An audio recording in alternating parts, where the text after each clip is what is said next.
अस्सलामुअलैकुम, welcome to my channel Anika Zafar. आज मैं आपके साथ शेयर करूंगी बहुत ही अमेजिंग सी ब्लीच। बहुत ही गर्ल्स के साथ ये मसला होता है कि उनको पार्लर जैसी ब्लीच का रिज़ल्ट घर में नहीं मिलता। आज मैं आपके साथ शेयर करूंगी कि आप पार्लर जैसी ब्लीच घर में किस तरीके से कर सकते हैं। तो इसके लिए मेरे चैनल को सब्सक्राइब कीजिएगा, लाइक कीजिएगा और बेल आइकन पर ज़रूर प्रेस कर दीजिएगा ताकि मेरी नई आने वाली वीडियो का नोटिफिकेशन आपको मिल सके। तो चलिए वीडियो को स्टार्ट करते हैं। मैं आपके साथ शेयर करने वाली हूँ डर्मा क्लीन ब्लीच के बारे में।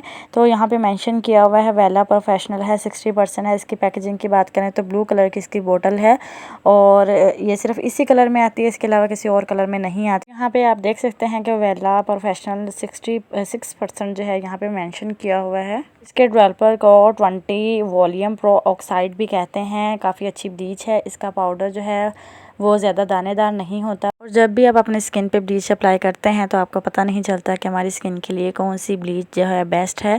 तो ये वाली ब्लीच जो है ये ऑल टाइप स्किन के लिए बेस्ट ब्लीच है। ये आपकी स्किन पे ग्लो लाती है और फ़ौरन से वाइट टोन देने वाली ये ब्लीच है। ये आपकी स्किन को वाइट कर देती है और आपकी स्किन पे ग्लो लाती है और आपकी स्किन पे जो है ब्लैक बाल होते हैं ये इनको अच्छे तरीके से कवर करके गोल्डन कर देती है। मैं आपको बताती हूँ कि इसको किस तरीके से अप्लाई करना है और किस तरीके से बनाना है। तो इसके लिए सबसे पहले हमें लेना होगा एक बाउल और बाउल में मैंने पानी डाल लिया है ताकि मैं ब्लीच को आपके सामने रिमूव कर सकूँ। इसके बाद जो है मैं लूँगी derma clean pure white bleach और उसके बाद मैंने एक कटोरी ले ली है। कटोरी के साथ मैंने एक स्पून लिया है और एक ब्लीच वाला ब्रश। ब्लीच बनाते वक्त आपने सफाई का बहुत अच्छे से ख्याल रखना है कि हर चीज़ जो है वो वॉशेबल हो। जिसमें कटोरी जिसमें हमने ब्लीच बनानी है वो भी वॉशेबल हो ताकि डस्ट ना हो और ताकि हमारी स्किन पे जाके जो है वो इरिटेट नहीं करे। तो यहाँ पे मैं डेवलपर ले रही हूँ 1 स्पून। अगर आप फेस पे यानी कि अप्लाई कर रहे हैं तो आप 2 स्पून भी इसको ले सकते हैं। तो इसके बाद जो है मैं पाउडर लूँगी वो लूँगी मैं डेवलपर से हाफ़। के फेस के हेयर्स जो हैं वो ज़्यादा हार्ड हैं तो आप हाफ़ स्पून से थोड़ा सा ज़्यादा पाउडर भी ले सकते हैं। मैं यहाँ पे हाफ़ से थोड़ा सा ज़्यादा ले रही हूँ क्योंकि हमारे हाथ की निस्बत जो हमारी फेस की स्किन होती है वो थोड़ी सेंसिटिव होती है, इसलिए जो है हम पाउडर की मकदार क्रीम से थोड़ी सी कम रखेंगे यानी कि हाफ़ रखेंगे।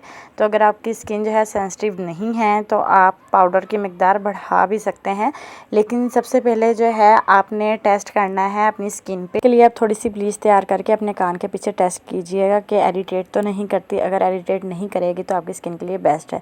तो ये मैंने अप्लाई करके 15 मिनट के लिए छोड़ दिया था। अब मैं इसको क्लीन कर लूँगी। आपकी स्किन बहुत ज़्यादा सेंसिटिव है तो आप ब्लीच बनाते वक्त तो उसमें सूथिंग लोशन भी ऐड कर सकते हैं। अगर सूथिंग लोशन नहीं है तो आप इसमें ग्लिसरीन भी ऐड कर सकते हैं।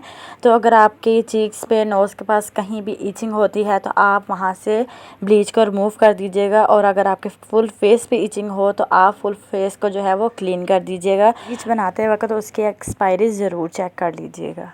इस ब्लीच को स्किन पॉलिश में भी इस्तेमाल कर सकते हैं। जी तो व्यूअर्स ये देख सकते हैं आप मेरे हैंड में फ़र्क लाइट की वजह से थोड़ा कम नज़र आ रहा होगा, लेकिन बहुत अच्छे रिज़ल्ट मुझे इसके मिले हैं।